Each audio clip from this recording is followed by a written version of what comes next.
Hello students, today we will be studying about the acceleration analysis and that too basically about the Coriolis component in the acceleration analysis. As we know that the acceleration of a moving point relative to a fixed body may have two components of acceleration. They are the centripetal acceleration and the tangential component. However, in some cases, the point may have its motion relative to a moving body. That means it may be in a moving coordinate system. For example, moving of a slider on a rotating link. You may have seen this type of example in your first part of this unit, that is when we studied about the different types of mechanisms. So we have the quick return mechanisms, the Whitworth quick return mechanism or Rankine slotted lever quick return mechanism. There we can see this type of motion where the slider is moving on the link and the link is also rotating. So two types of motion the slider is having: linear motion, also rotating motion. So in order to find out the acceleration in this case, the following analysis is to be investigated. So we'll do the analysis, we'll try to derive the equation for the Coriolis component. So this is the situation. You can see we have a link AR. On this link you have a slider and this is the point P which is on the slider, and we have taken the point Q on AR. So this point is representing P as well as Q. The point P is taken on the slider and Q on the link AR. Now the link is rotating. So suppose this link has taken a angular displacement of delta theta. Omega is the angular velocity of the link. V is the linear velocity of the slider on the link. The slider is moving on the link with the linear velocity V. Alpha is the angular acceleration of the link, and F is the linear acceleration of the link on the of the slider on the link. Also, R is the radial distance of the point P on the slider. You can see that after the rotation of delta theta displacement, this point P has moved from here to here. The slider has moved from here, this position to this position. So suppose in some short interval of time delta t, let delta theta be the angular displacement of the link and delta r be the radial displacement of the slider in the outward direction. So for now we have considered that the slider is moving in the outward direction. So the slider has moved from this position to this position on the link AR. So after time t, the angular velocity of the link has become omega dash, that is equal to omega plus alpha delta t. This is the change in velocity. Similarly, the linear velocity of the slider has become v dash, which will be equal to v plus f into delta t, and r dash is the final radial distance, which will be equal to r plus delta r. Now if we draw the velocity diagram or the velocities in the final position, that is after the displacement delta theta, then this is showing the components of angular velocity and this is showing the components of final linear velocity. So we can see that linear velocity, final linear velocity will be in this direction. So v dash is here, it will be having two components. This is v dash cos delta theta and the horizontal component is v dash sin delta theta. Similarly, the angular velocity as we know, it is in the perpendicular direction of the link. So the final angular velocity will be, or the final linear velocity will be omega dash r dash.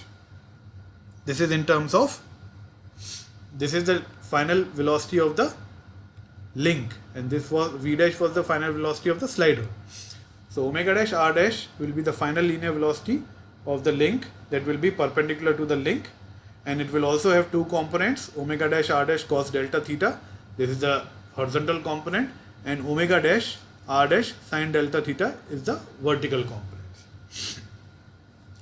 Now this slider will be having two acceleration, one parallel to the link and one perpendicular to the link. So we will see them one by one. So acceleration of P parallel to AR. Acceleration of P parallel to AR, that means parallel to link AR. So initial velocity of P along AR was V, that we can write as VQP. The final velocity was of the point P along the AR will be V dash cos theta minus omega dash r dash sin theta, as the direction is opposite. So the final velocity of P along AR is V dash cos theta minus omega dash r dash sin delta theta. So what will be the change in velocity along AR? Change in velocity will be the final velocity minus the initial velocity. So final velocity is V dash cos theta minus omega dash r dash sin theta and minus the initial velocity V. So what will be the acceleration of the P along AR, that is parallel to AR? The change in velocity divided by delta t. So here we have put the values of V dash and omega dash r dash. So V dash is V plus f delta t, and omega dash is omega plus alpha delta t, and r dash is r plus delta r. This we have seen in the previous slide.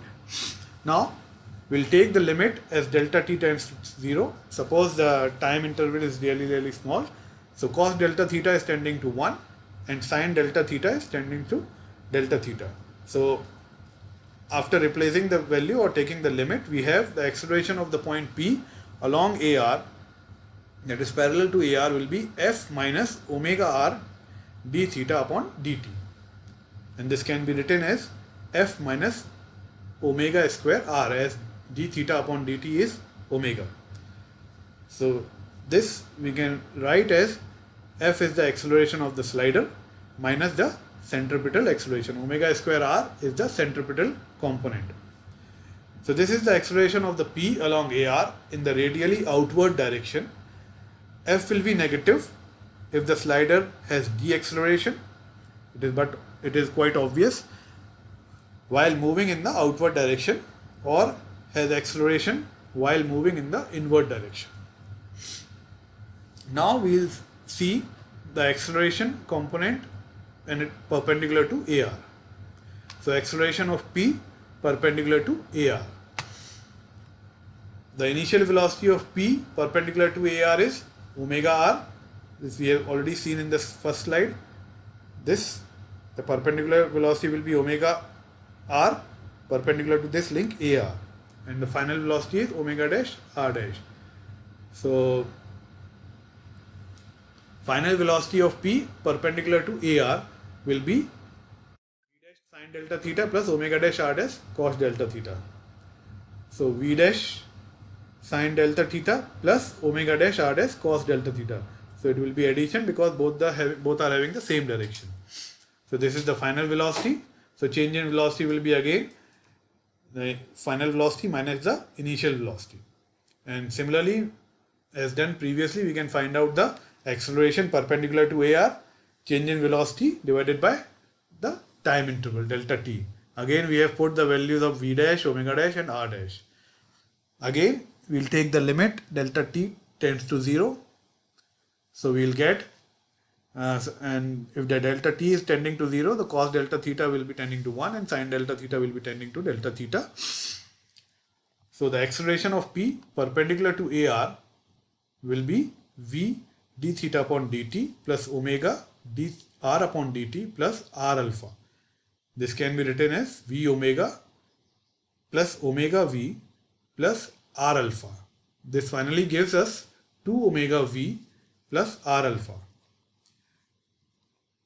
This is equal to 2 omega v plus the tangential component of the acceleration. R alpha is the tangential component of the acceleration.